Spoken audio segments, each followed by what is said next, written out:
pili ya Pasaka pia inaitwa Dominika ya huruma ya Mungu, Divine Mercy Sunday. Imetokana jina hili Dominika ya huruma ya Mungu, chanzo chake kinatokana na Mtakatifu Maria Faustina Kowalski, mtawa kutoka nchi ya Poland, ambaye alitokewa na Yesu katika maisha yake mara nyingi mwaka 1930 hadi mwaka 1938. Miaka 8 Yesu alitokea mara kwa mara. Katika maono yake Yesu alipomtokea akamwambia, binti yangu, basi uchaji huu wa moyo karibu wa Yesu, uchaji huu wa huruma ya Mungu, basi mwambie viongozi wa kanisa waniwekee Dominika moja baada ya Pasaka, Dominika yote baada ya Pasaka, kwa kipindi cha Pasaka waniwekee Dominika moja kwa uchaji wa huruma ya Mungu. Jambo hili huyu Maria Faustina akampelekea wakati ule Baba Mtakatifu. Sasa kwa wakati wake Baba Mtakatifu Yohane Paulo wa pili akaweka Dominika ya pili ya Pasaka kuwa Dominika ya huruma ya Mungu. Mwaka 2000 katika Dominika kama leo, Dominika ya pili alipomtangaza Maria Faustina kuwa mtakatifu, ndio akaweka rasmi Dominika ya huruma ya Mungu. Tunasali sasa tujikumbushe Rozari ya huruma ya Mungu. Wala kama maafiri basi utafuata wale wanaojua. Kati kama maafiri Mungu awasamehe. Baba, funga macho yako. Baba wa milele,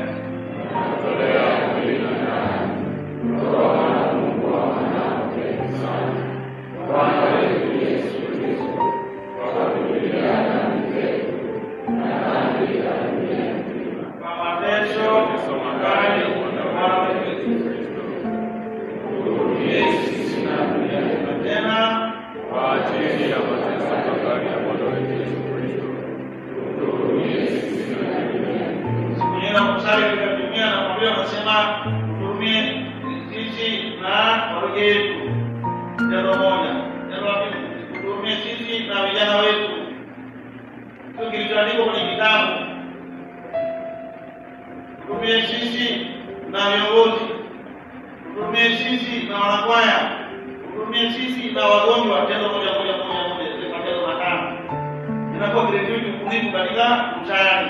Haleluya. Haleluya.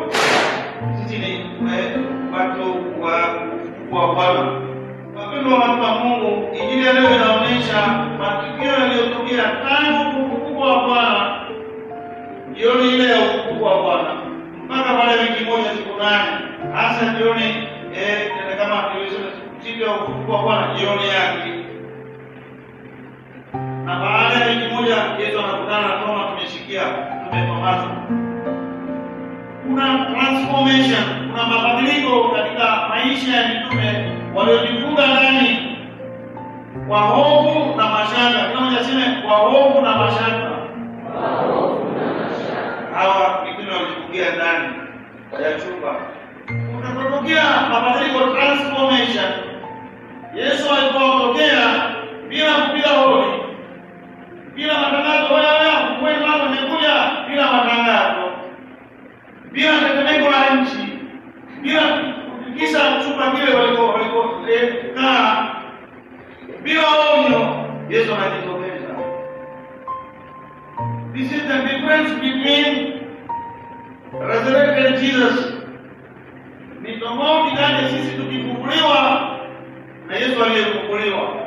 Yesu aliyefufuliwa kama alivyokuwa anaishi. Unaweza kupenda katika ukuta popote pale. Alisema nitakuwa pamoja nanyi mpaka ukamilifu wa dahari. Mathayo 28:20. Akajitokeza. Milango imefungwa kwa hofu ya nani? Baba, ndio amesema hofu ya Baba waonekane.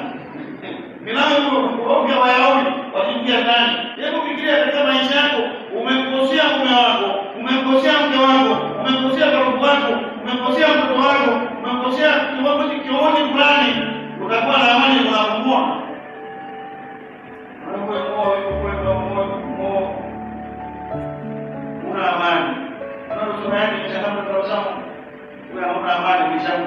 kukimbia, kuendelea vibaya, unaona hauna amani.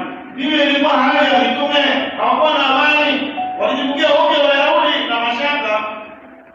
Yesu alipojitokeza akasema nini? Nimenyanyua mikono yangu. Akasema nini? Semeni kwa sauti, akasema nini? Yesu mkumbuka akawaletea uponyaji. Maisha yao yalikuwa katika hofu na mashaka. He brought transformation. Maisha yao yakawa ya imani na wakapewa utume. Hapo hapo nyumbani mtoto akadondosha kikombe kapasuka vikombe vitatu vya baba, mama na mtoto. Haya, unasemaje? Naona sauti inapungua hapa. Mimi najua sauti inapungua hapa. Kikombe kimekujika, unasema amani wewe wako mtoto.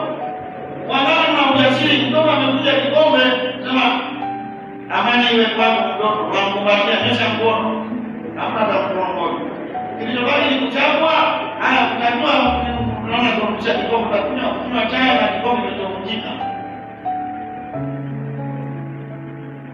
Mke wako mume wako wenda nje ya ndoa, amani kwako. Naona sasa macheza hapa.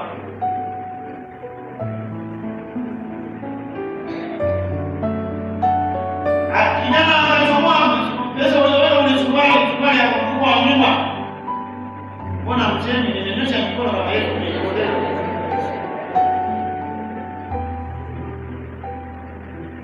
Mtoto umemsomesha kwa jasho lako, umepeleka ada. Ile moja na mbili ndio kama iko bodi kule.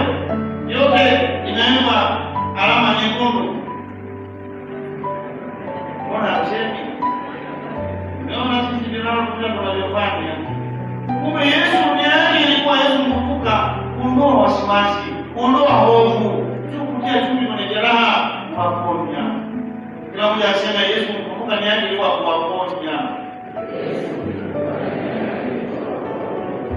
Amani kwenu. Amani kwa watu waliokimbia, amani kwa watu ambao mitume ambao walimwacha. Waliokuwa na hofu. Yesu anaondoa hofu. Katika maisha yetu kitu kingine ndugu zangu, ifanye kosa kidogo tu.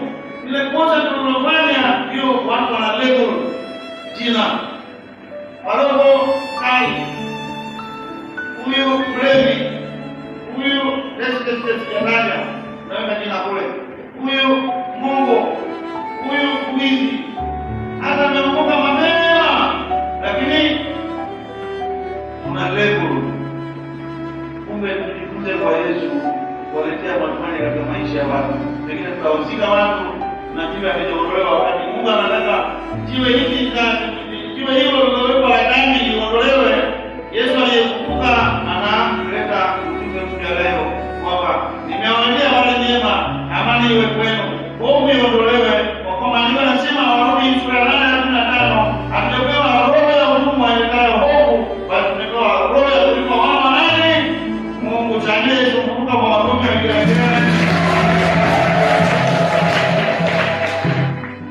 Yesu kumbuka daima na roho za ushindi.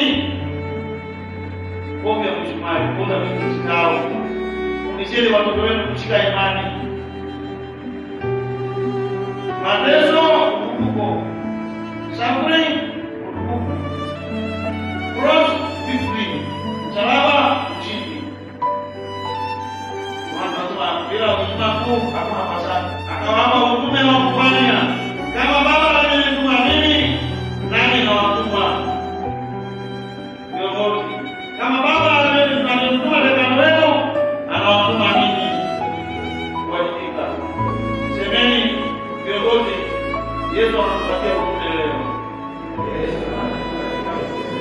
Mungu amekuona, umechaguliwa. Kama neno la Mungu linasema, Yohana 15 aya 16.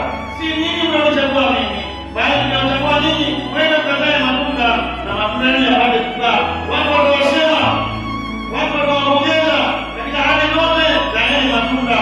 Tuwachukie, Mungu amewachagua si binadamu. Kura zimeandikwa za binadamu, lakini sauti ya Mungu. Na kweli hilo. Simama katika nafasi yako. Kama wewe ni nini? Tunza parokia yako kwa heshima. Tumia kwa ajili ya chama chako, chama ambacho cha kitume si cha siasa.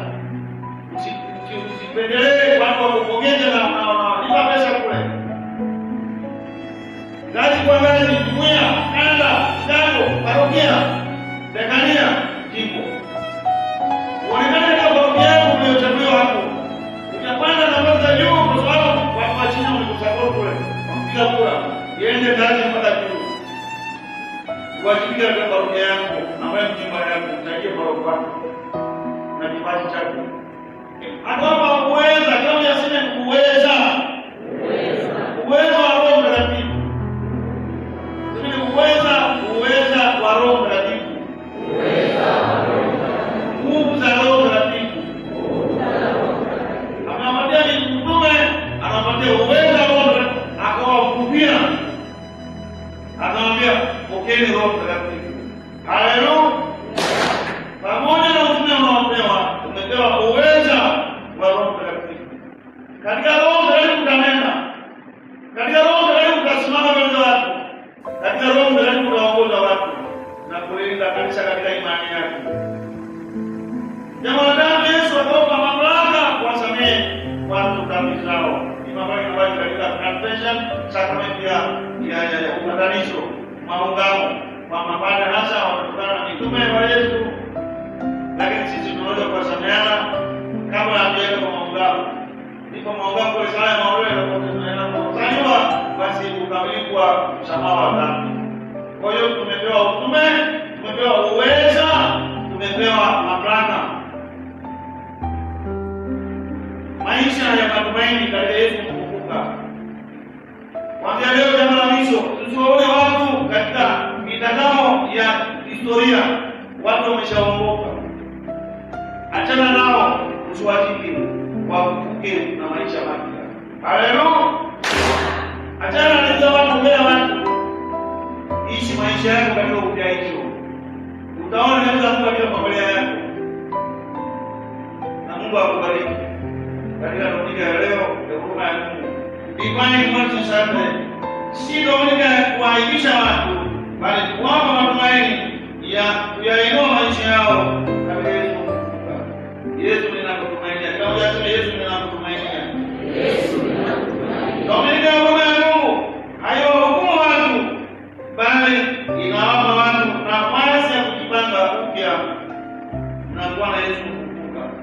Yesu atusaidie. Atukuzwe Baba na Mwana na Roho Mtakatifu.